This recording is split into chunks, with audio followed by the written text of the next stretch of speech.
I need to. Hello, everybody. All right, we're trying to get set up here.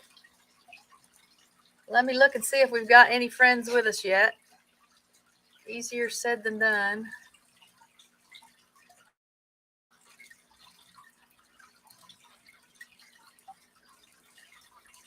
And we're crossing our fingers, hoping that the dogs will cooperate. Wants to make you buy. We'll give this a little time for ads to run because I don't have reason to believe that all channel members have YouTube Premium subscriptions. Hello, Ann Dale. How are you? We're still getting things a little bit set up and giving people time to arrive and get through the ads. I do see that there are ads playing at the beginning, and I don't want anyone to feel like they missed anything. Hey, John, how are you? Thanks for being here. And let's see, I'm going to post number in the chat. You can either call or you can just ask your question in the chat. We will be screening any calls that come in since the number is posted here, just because we really do want this particular first time Q&A to be limited to channel members. So if you're watching or listening, please don't be offended or feel bad if we ask you who you are when you call, because we do want to just try to make this something special for our channel members, even though I did decide that anyone can watch, so anyone can enjoy, the interactions that are happening. But we just wanted to spend a little time with our channel members. I need to pull up my list of channel members because I don't know if I'll remember everything right off the top of my head. Of course, it's just always a scramble here. We snuck in some lunch and, oh, that's not what I wanted.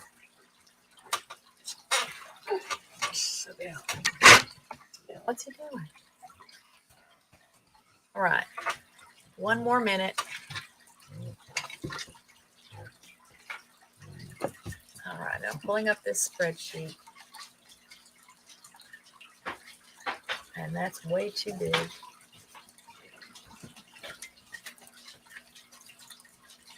Okay. And now, all right, I'm just happy that you're here. So for either of you, Ann or John, I don't know who else might be here with us. It looks like you guys are the first to arrive. If you have a question for us, start shooting out your questions. Again, you can call or you can type it in the chat. I'll tell you that it's not a pleasant weather day here for us. It's very gray, and I think it's cold, probably mid 40s, and it's been drizzly, so just kind of a dreary day. So I guess I'm glad to have something to do inside. Hello, Mark. How are you? Thanks for being here today. So I'm inviting any of you already to either call in and ask your question or type it in the chat. Anything you might like to know about us or our property or our animals or the channel, we're happy to share with you and just let you get to know us a little bit better than you might know us through our videos. This is my handy dandy. I just feel like I drink this so much this time. Well, it's new to be drinking it, but for this time of year, now, when I have a lot of problems with allergies and congestion and upper respiratory stuff, and I think especially since it's been so cold, that seems to have enhanced the issue. So I'm drinking that concoction of hot water with raw unfiltered honey, fresh lemon juice, and cinnamon. Is that everything? Oh, and olive oil in it. It is literally the only thing I have found that keeps me from feeling like I need to cough a lot or clear my throat a lot. Long-term plans with the farm. Well, this is not, we don't consider this really our forever property. So we're dreaming of a day when we might have more land. there are always plans for gardening. I would love to have like a permanent garden area. We've just had a lot of challenges figuring out where to put a garden and how to safeguard it against the ducks and geese getting into it, because they'll literally eat anything. And last year we built a raised bed. We built a raised hugelkultur garden bed that had hay bales around it. It was really neat. But the second that sprouts began coming up, and I really thought because it was raised, it would be at least enough of a deterrent for our flock getting into it that we could have some stuff to harvest. But literally, as soon as the sprouts started coming up, they were right there. So imagine my dismay that first day that I walked out after having seen that little tiny sprouts were starting. And then I went out within a couple of days of that and found a duck and a goose both up there just going to town, chowing down on the little sprouts. So we've got another little plot now here on the property that we're planning to turn into a garden. Richard's going to get some cattle panel fencing put up around it for me. And then, make some way for me to get in and tend to the plants. And I think that could be the answer. What I don't know is if birds flying over are going to see something and get down in there, or if other critters are going to climb the cattle panels to get in there. I don't really want to put netting over it, but that may be our only solution. And it's ironic because the garden that I planted, the last couple of gardens I've planted, a lot of what I had planted in it was for the ducks and geese. Kale, I even tried to grow peas one year because they really love peas, and lettuce and things that are healthy treats for them and that they are really excited about. So go figure, they were excited about it. We had carrots. I planted carrots last time too, because the horses, Cabo and Delilah, our equines, really like carrots. So we'll see. I've had a greenhouse. I've had a couple of different greenhouses, and they'll last a few seasons. Now, I've never had a proper greenhouse like the one I dream about that's, hard-sided or wooden frames. I just get the little vinyl ones or the clear vinyl covers over a frame, and those last for a while. But after 3 or 4 seasons of spring and summer weather here, when we get nothing short of tornadoes, we haven't had a tornado touchdown in South Lake, but we'll get just crazy winds and hail and storms that over time just shred our little covers for our greenhouses. So I make them work while they can, but I don't have another one yet. That's another part of my dream property, is to have a nice big real greenhouse. And then that way I can grow things all year. So Andale, you're getting ready to get chickens. Will these be your first chickens? We're just getting chickens soon. What would you tell yourself then that you know now? Regarding our flock, because we don't raise chickens, we just have ducks and geese. One thing I would tell myself now is that I need to be more selective about what parts of the property we allow them to be on. They have a duck yard, and when we first built the pen and the coop for them, it was all green. There was grass, and we started out with ducks. We didn't add the geese to the flock until probably 4 years into having a flock. And geese are grazers, and they eat a lot more grass and plants even than the ducks do. The ducks like to nibble on plants and seeds and things as well. But, within a pretty short period of time, even before the geese, the yard that they're in, which is a nice size, if they have to stay closed up in that, they still have a lot of room. Not a stick of grass, not one stick of grass was left. So we've gone through phases of putting out mulch and putting out gravel. We've had dump trucks full of gravel delivered to spread around. But our property slopes from the east to the west. So when we get these heavy rains that are so common here, everything just over time, it just takes a few storm systems, a few heavy rains, and everything just washes away. So now, even now, because we had the week of ice and wintry mix precipitation, they were calling it. And when that melted, then we had all this water, all this goop, all this mud. And then just about the time I don't even think things had started drying out yet. No. So the ice had melted. And then within a couple of days, we got heavy, heavy rains, lots of flooding on the property.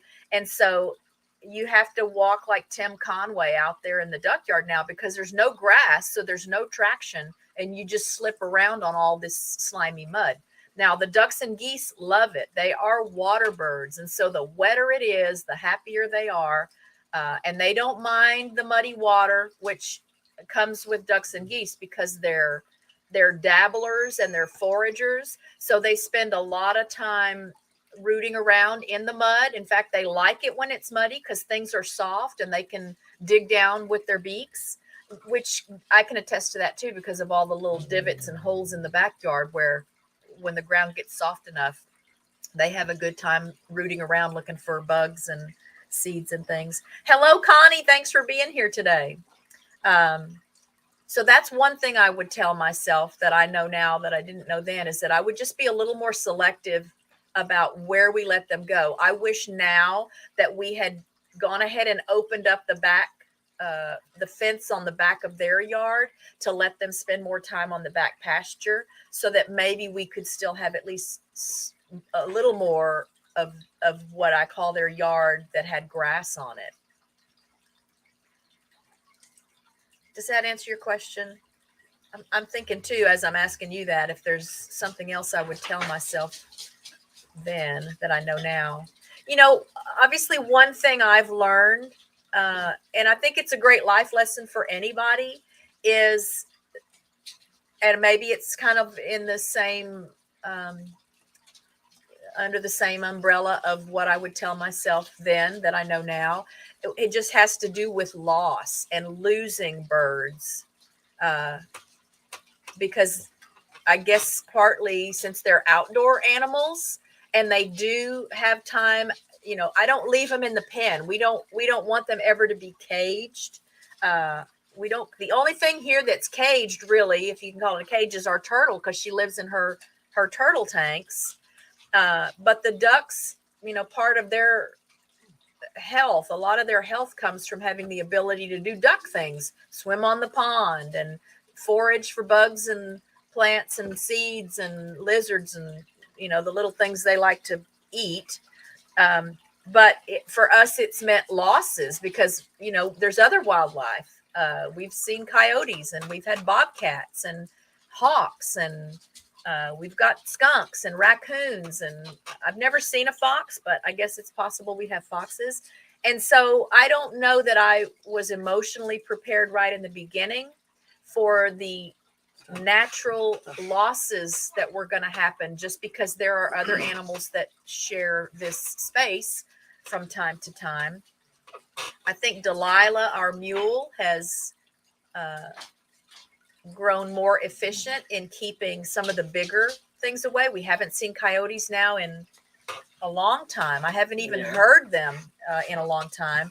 And the bobcat, I think, has since moved on. I have seen reports on our Nextdoor app about a bobcat in some areas not far from here that's been taking out people's flocks.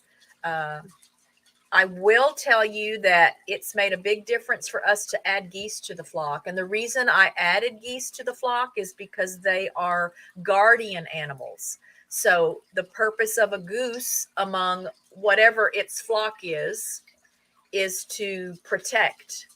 And they will fight to the death to do that. And I watched a goose fighting with the bobcat that was here 3 summers ago now.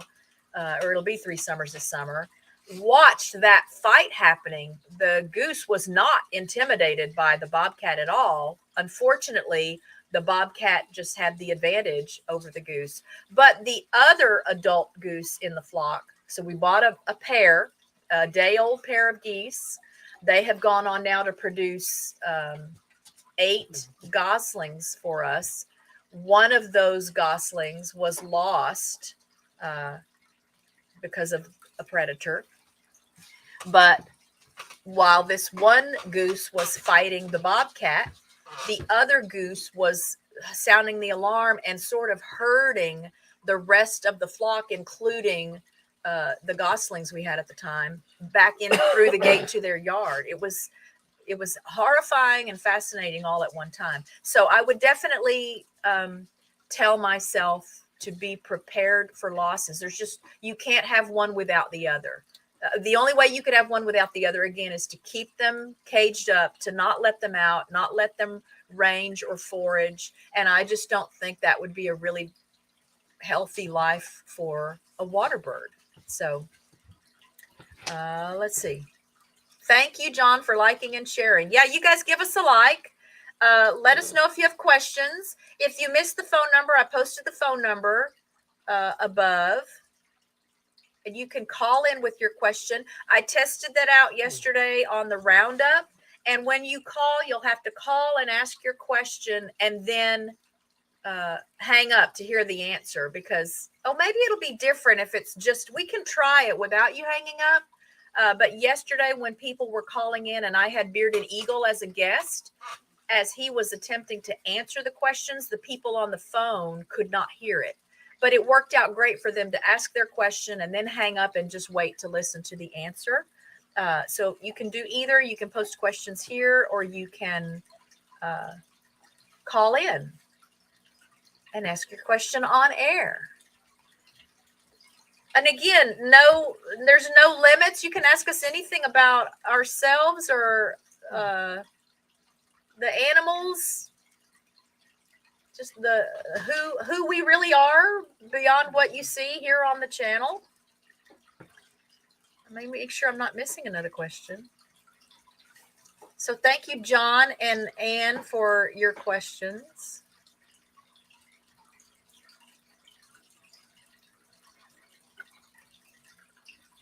Okay, I'm not seeing any other questions right now.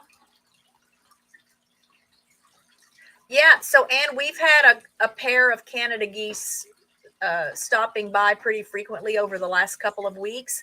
I guess maybe they're making their way back down south already, hoping that it's going to be warmer. There's a flock that usually comes through every spring, or as the weather starts getting warmer, and then you'll see them at the ponds and fountains around town. But we've only seen 2 here lately. I don't know if it's the same 2, but they know enough to know that when I go out in the mornings and say, announce good morning, because all the wild ducks come running to the fence because I throw food over for them. And the geese have figured that out too. So they'll hear me say good morning. And they don't run quite as fast as the ducks, maybe because I don't know. They're very dinosaur-like anyway. Geese are really interesting to watch the way they walk. They can be very fast, but when they're just comfortable and just doing their thing, they make me think of dinosaurs the way they walk. It's very slow and, deliberate steps, where the ducks a lot of times are just sort of scattering around and waddling. And kids, 4 grown children, 2 boys and 2 girls, and 8 grandkids. So oldest child will be, Leslie will be 40 in December this year. And then Ty will be, this is 2023. Ty will be 37. Yes, Ty will be 37 in March. He was born in 86. Yes. So he'll be 37 at the end of March. Gerald will be 36 at the beginning of June, and Stacy will be 34 mid-March. And then grandkids, our oldest granddaughter turned, I'm really having to think. She was born in 2003. 20. So she'll be 20 in December this year. And then her sister, our second grandchild, is 3 years younger. So she'll be 17 in October. Then there's a little bit of a gap. And Reese was born in 2011. So he'll be 12 in June. And then his brother Asher will be 11 in July. And then Whitley was born before. Yeah. And then Whitley will be, Whitley just turned 9. Then there's a little more of a gap. And our granddaughter, Emmy Grace, turned, or she will, what's today? Oh, yeah. She turned 5.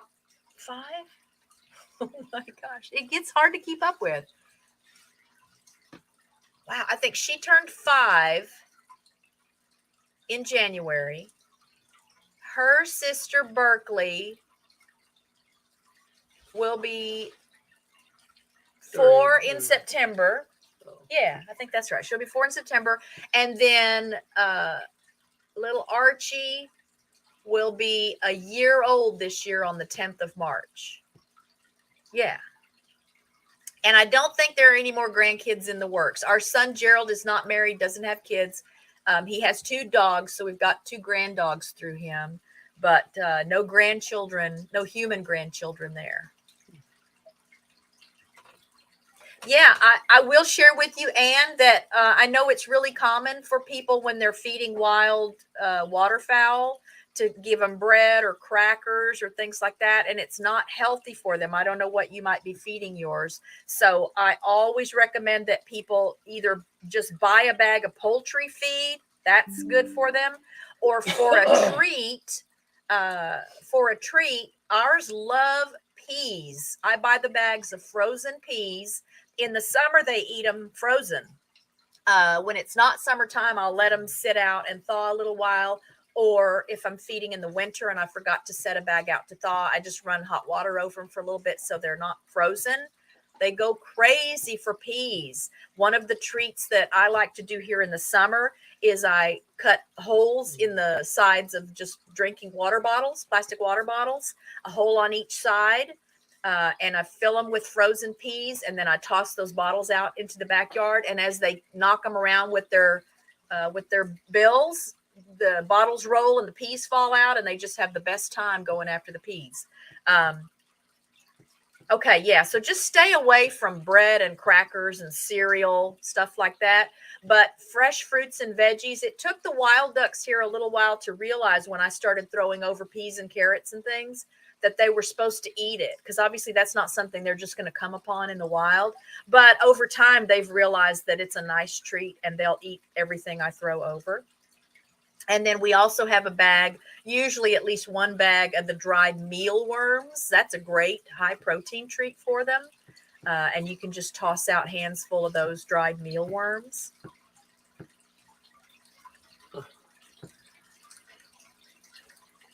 Yeah, absolutely, John. It's kind of funny to think about. So I don't think our oldest granddaughter is very interested in settling down or anything anytime soon. She signed with Harding University. She's a pole vaulter on their track team. So she's got a free ride through college because of her great skill at pole vaulting. She's a state champion pole vaulter. And so I think she's very focused on finishing college and seeing where she can go with her track career.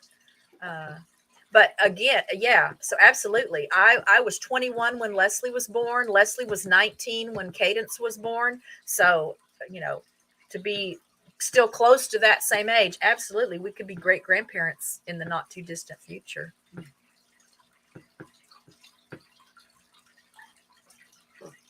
No one wants to try the phone call today.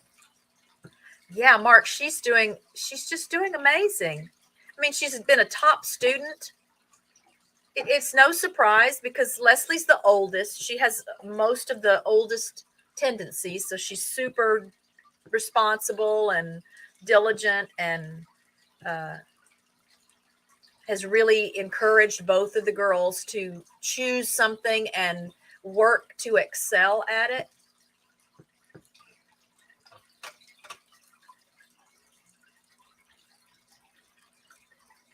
All right, Connie will do a phone call next time. Anybody else want to try the phone call? The live call-in show. I mean, we'll do it again. It was fun. The couple of people that called in yesterday during the stream, just because of the novelty of it, and I was tickled to be able to just connect on another level with some of the people that were in the chat. Y'all got questions for Richard? Really. Let's make Richard talk. I'm good with sitting here. I have to count it a blessing that he's in the stream at all. This isn't necessarily his thing. If you haven't been watching our This and That with Rich and Kat, I feel like that was a great first step to get him comfortable being on camera, because he's going to be in all of those with me. This is my haircut, y'all. This is my haircut that I got. Right? He did a good job. I have to still figure out for sure how to style it and what to do with it. And before the stream today, I just had a headband on all morning because it's been cold outside. So I put a headband on and wear a toboggan. Yeah, you tell them about your history here. Oh yeah, I was in the Marine Corps from 90 to 94. So. And what did you do? What was your? I don't remember what it's called. Oh, I was just a 0311. Which means a grunt. Okay. Yeah, I was just a grunt. A grunt in the Marine Corps. I think that's what Gerald was too. Mm-hmm. Yep.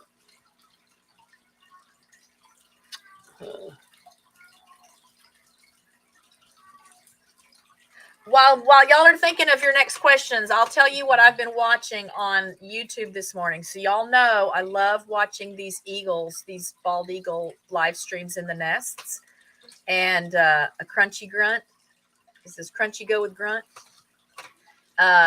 So my favorite nest in Florida, the Southwest Florida Eagles.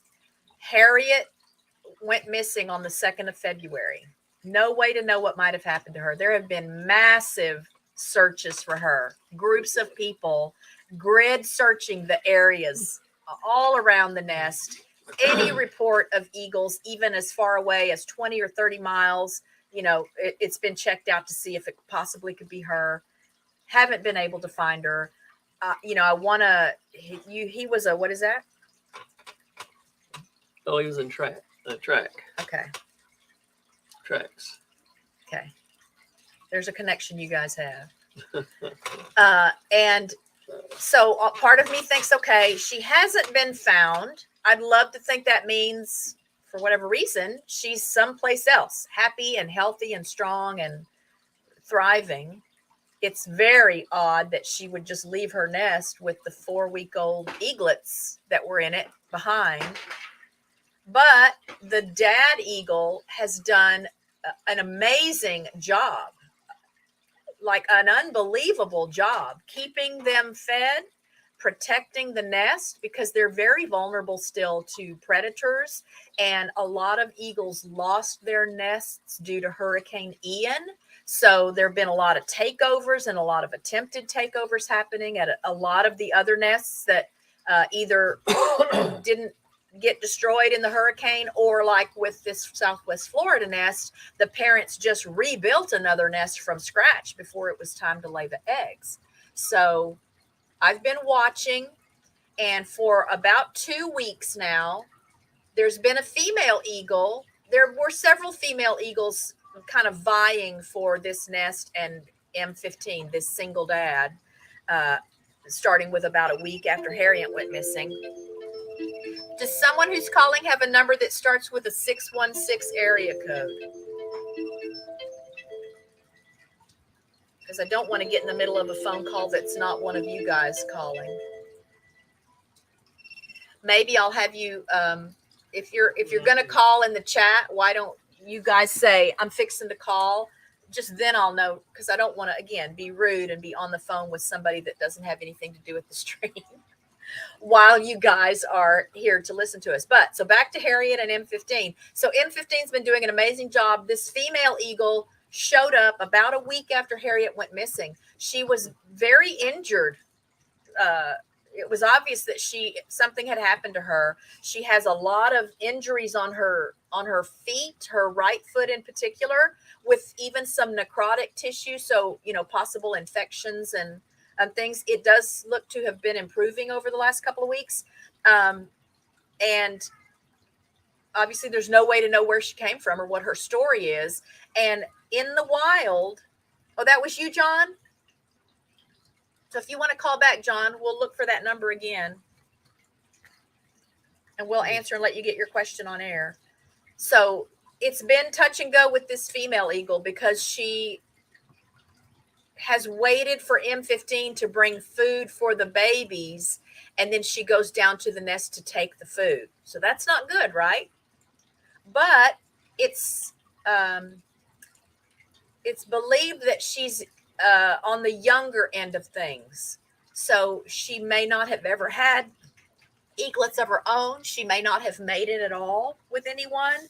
And so she doesn't know what's going on. She doesn't know about, it's not necessarily a natural thing that she would see somebody else's eaglets and think, oh, those babies are hungry, I need to feed them, or, not take their food. She's just being an eagle. Well, this morning, so it goes from her fighting with the dad. Okay, let's try this. Hello, who is this? Can you hear me? Yes, can you hear me? Yeah, who is this? This is John. Hey, John, thanks for calling in. Check it out. Can you guys? Really try to. I think you wanted, Yeah, wanted to try it. So. the 10th caller. So can you guys hear John? Let me know in the chat if you can hear him. I didn't know if there was a delay to it or something. I mean, what's it sounding like on your end? I know people yesterday said they could hear themselves, and I'm guessing it's because you're hearing, there's probably a slight bit of latency between real time you're talking and then it coming through our computer, computer speakers. I'm not on my laptop. I'm doing it through the phone, so I can't really see the chat right now. Yeah, but I'm guessing that you can probably hear an echo of yourself, because even though you hear me talking directly to you through the phone, there's a little bit of a lag for your part of the conversation being played back through the speakers on the computer. Yeah, a little bit. So we left it up to people yesterday. They can ask their question and stay on the line to try and listen to the answer. Broke up there. Or they can ask their question and hang up and just listen on the computer for the answer. Oh, yeah. Well, all right, here's my question. Okay. All right, I was going by what Richard said, because he was like 90 to 94, I think he was. Uh-huh. Right. See, I was 87 or 91. Oh, okay. I was just picturing the age of the children. What did he go to college first, or what took him so long to join the Marine Corps? I was just a late person going in. It's something I always wanted to do, and I just decided if I was ever going to do it, I would just do it. And it just, I was just 20? I think I was 23 when I went in. All right, so you're already married with kids when you went in. We weren't married to each other then, Right. No. Yeah, so he inherited all the kids and grandkids when we got together. And that's the opposite of, so our son Gerald, the son he inherited, from the day 9/11 happened, he was like 14 years old, and he's one of those kids that said from that day, I want to be in the military. I cannot wait to get out of school to join the military, which was kind of good for him because it actually set him straight a little bit. He'd been the more impulsive of the kids, and sent home from school for fighting or not doing his homework or back talking or whatever. And so he met with a recruiter, I think like his junior year of high school. And the recruiter just told him flat out, dude, I'm just going to tell you now, you need to buckle down. You need to make good grades. You need to stay out of trouble. You need to build a positive reputation for yourself if this is something you really want to do. And it happened. And then the Marine Corps just turned him into a more responsible, mature person than I ever thought he would be. He's the third child of 4, summer birthday, So just always a little bit less emotionally mature than, maybe some other classmates that were either firstborns or, Right. born at a time in the year where they were older than some of their classmates. So made a huge difference for him. I think Richard he'd thought about it, but didn't finally just take the leap until he was grown. Right. All right. Well, that was the question. I'm so glad you called in. I'm getting such a kick out of the call-in thing. Yeah, I don't even get to watch it. Yeah, well, jump off and watch. Yeah, you'll have to go back and watch now. Yeah. Thanks for calling in, though. Yeah. You have any other questions before you hang up? Not that I can think of. I'm sure I will, but okay. Yeah, after I hang up. Okay. Love to you and the family. Yeah, you too. Thanks. See how fun that was, y'all? But again, if you got questions, you can type them in the chat. You don't have to call in. I just am getting a kick out of doing this live call-in thing. And every time I've seen like a live stream, or when you're watching something on the TV and they have a number, or you're on the radio, when I've heard, that was the thing back in the day, right? There would be the live call-in shows on the radio late at night. So that's always, I don't know, I've just always thought that was fun. All right. Any more questions? Oh, let me see if I finished telling you I didn't finish telling you my eagle story. So initially it was bad. Everyone was concerned. This eagle never went after these eaglets because that's more along the lines of what you can expect. If there is an eagle, male or female, that's interested in a nest takeover, or even just interested in finding a new mate because they come across an eagle that has no mate, they'll kill the babies as soon as they get there to establish themselves and make their intentions known. This eagle has not done that. At no point has she done that. Now, there are the overly concerned folks that watch these nests and get into the Facebook groups and stuff, and they're just terrified, and they think that she's the devil and she's going to kill them. And most of those people, you can go back and look to see how long they've been in the group. Most of them, like, this is their first season to ever watch. I mean, maybe they watched before, but it's their first season in the group. And based on some of what they say in the group, I feel like they're just new to watching these nests anyway. So I never saw anything that looked like this eagle was the least bit interested in hurting the eaglets or taking over, really. I think she really wants to be there. I think she's interested in M15.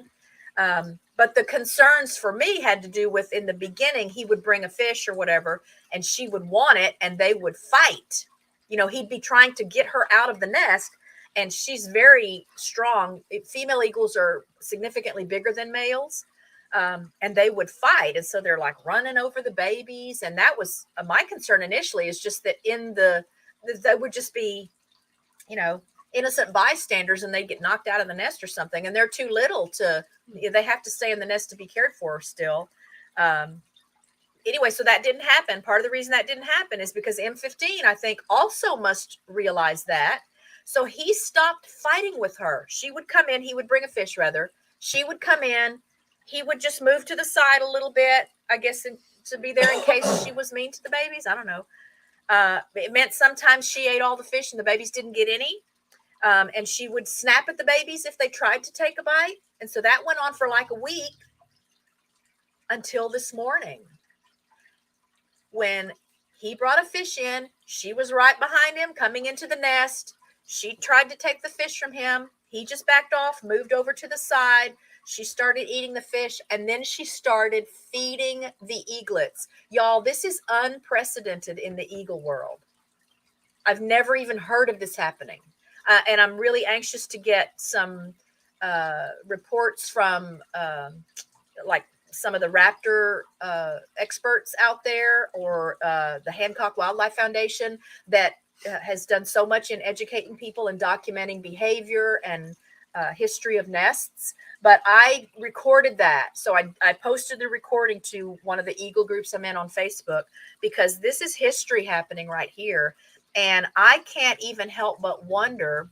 Someone else said that this morning. I haven't said it because, people are just so emotional about all of this that I've already seen that if someone comes in and asks, could this be Harriet, and they get shot down by a bunch of people. And I don't think it's her, but after seeing that this morning, seeing this eagle feed the eaglets, I'm wondering now too, could this be her? Maybe she, again, it's obvious this eagle came in and she was injured. Maybe she fought with another eagle. Maybe she got hit by a car. Maybe she had a brain injury or head injury, and it just took her a while. She came back to the nest. I mean, she's been at this nest for 16 years, so maybe there was at least enough of a connection that she knew to go back to this nest, because it was like a week after Harriet went missing before this eagle showed up, all beat up.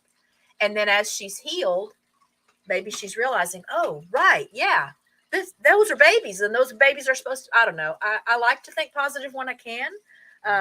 I'll let you answer John's No, I question. don't watch the Eagles. I got too much stuff to do to watch the Eagles. I sometimes make him come over and I say, oh my gosh, come over and look at this. And he'll humor me and look for a little bit, but it's not his thing like it is mine. Too much stuff going on around here, really. Anyway, so I'm excited about that. What happens, only time will tell. It looks like she wants to stay.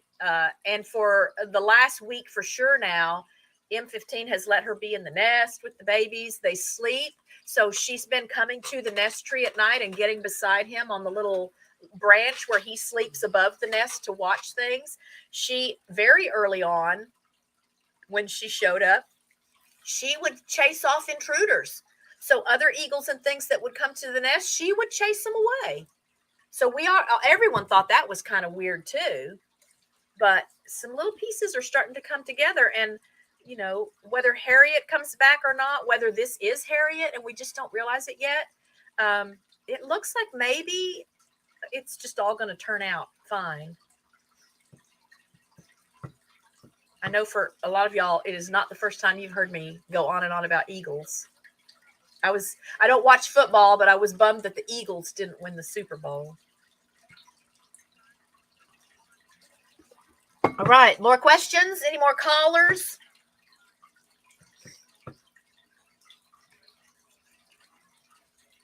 I was lucky yesterday because the people that called are people that I have texted off and on. They've been guests on the show, and so I had their phone numbers already. I know you've been on the show, John, but I don't guess we ever texted or anything before you were on the show. So I didn't have your name set up for your phone number. Yesterday, when Ginger and John Pedrosa called, their names popped up, so I knew right away who was calling. All right, we'll give you guys a couple more minutes, see if you want to ask us anything else. No questions, Mark? Are you still here? You don't have any other questions? Ann, you got any more questions? What kind of chickens are you going to get, Ann? So Connie says the Chinese used geese. Yeah, they're fierce, y'all. I would not want to mess with them. I know before Bandit and Cooper left us, so shortly, I maybe had the geese for a year, maybe 2 years we'd had geese. And Bandit was out in the backyard one day. Oh, let me turn that banner off. Bandit was out in the backyard one day, not bothering anyone. And he was really good with the birds and he would help me herd them in at night and stuff. He was just out in the backyard sniffing around. But one of the geese did not want him there. And so the goose walked over and grabbed him by his collar and started dragging him around. And of course, Bandit's just trying to get away. He was terrified. And I had to go pick the goose up to get it away from Bandit. But it's kind of like the cats here. I figure all it's going to take is an encounter with the geese, and the dogs will know not to mess with the flock. Because with the cats here, early on, a lot of times the dogs have met a cat and they get too close or they're sniffing too much and they get claws in the nose. And then they realize, okay, I know, I get your message. And now they sleep together and play together and everybody gets along great.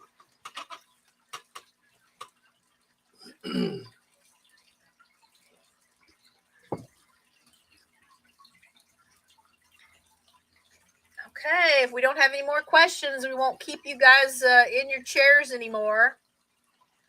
I'm so tickled you were here. Share the stream out when you leave the chat.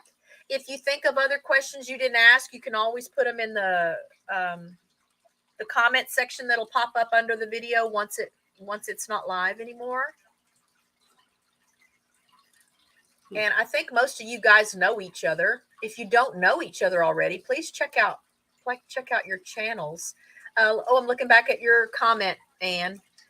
I know nothing. I'm ordering too much stuff from Amazon. I need absolute needs only. They will be in a pin because they're in a neighborhood. It's only 5 and it will be pretty big.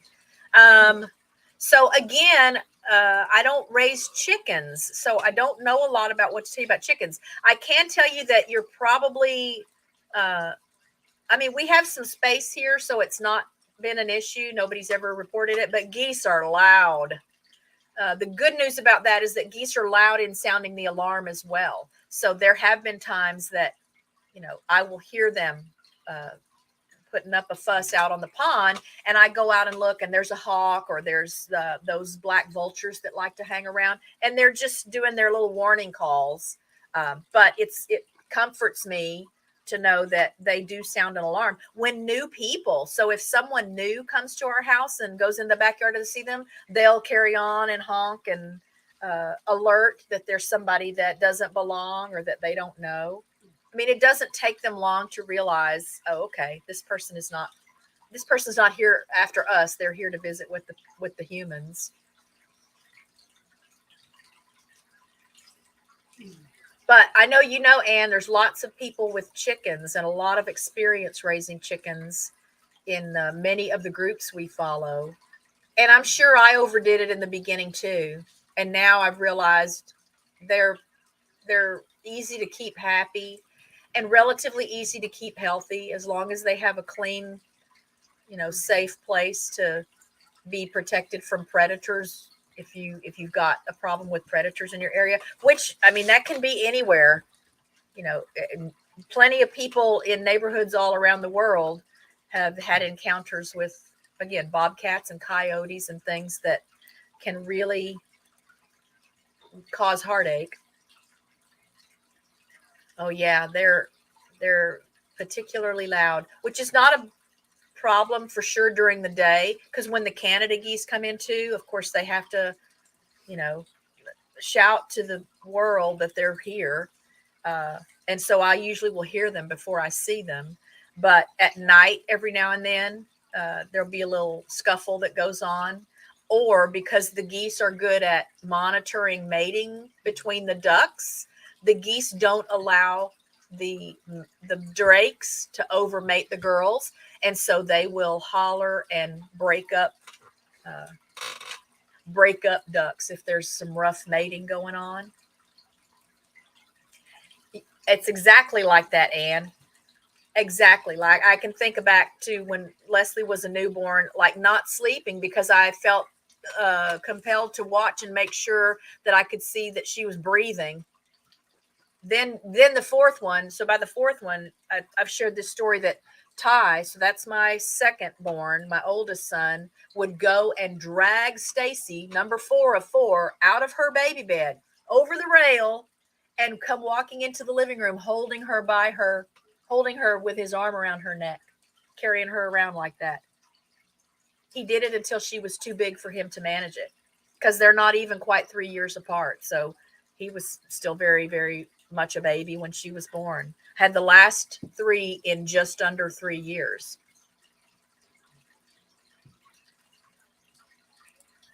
But you'll be a pro at it in no time. And a lot of the lessons, you can't learn them until you're doing them. You can't just read a book or watch someone else's video, or, you just got to live through it and figure out what works for one person may not even work as well for another person. But I'm excited you're going to get some chickens. That's going to be fun.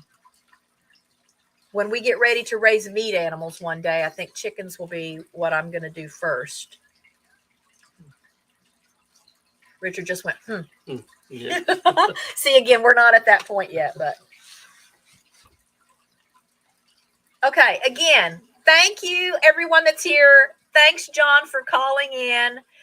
Be watching. We'll have another members only live stream sometime within the next few weeks. I think I've got a little thing in the description here to let you know some of the ideas we're tossing around. So I hope you guys will be here for that as well. For those of you that received gifted memberships, I invite you to renew when this first month expires. There are memberships starting at 99 cents a month, so you can still be in on all of the members only content with 99 cent a month membership to the channel. And again, you guys are the names I see already. You guys have been great supporters and the backbone of the channel already for a good while. So I thank you for that. And I'll thank you in advance for sharing us out and encouraging others to become channel members. I'm keeping an eye on all of your channels as well. And gosh, Ann, I just have to tell you, I feel like some days I'm on one day and then I go the next day and you've just grown again so much. I love seeing what you're doing with your channel, and you are the reason that is happening. So I aspire to have that kind of a following and connect with people even half as beautifully as you do. So I thank you for the example that you are to me. But we'll let you guys go. I'm excited that y'all got at least a few words out of Richard. He's ready. I'm sure he's got a list of stuff in his head already that he needs to do today. So I'm just getting him to sit still here long enough means that he's putting things on back burners. But you guys be blessed, be safe, be happy, be well. Stay warm if you're in a cold place. Stay cool if you're in a warm place. And we'll see you in the next live stream. Love to all from Rich Cat Ranch.